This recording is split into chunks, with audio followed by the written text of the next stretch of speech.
Hello guys, what's up? So finally APS3e emulator released which run natively on Android without using Wine or Windows emulator.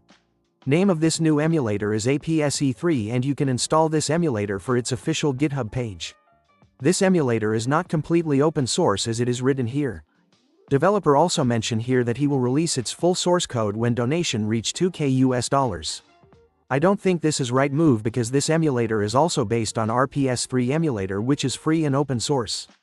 Anyway, here I have a APS3e emulator installed, let's open it. Here I have some games installed. When you open this emulator for first time then you need to install firmware. To install firmware click on these three dots on top and select install firmware. Now select same firmware which is used in APS3e. To add games again click on these three don't and select install ISO/PKG. You can install games in both formats, as you can see I have one game of ISO and other are of PKG format.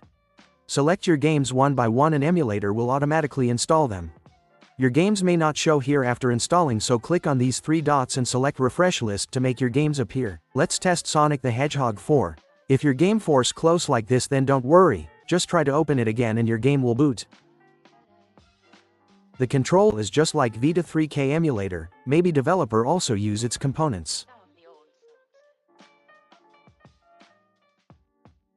Okay, so our game is successfully running and I can see some glitches and low FPS but game is some playable.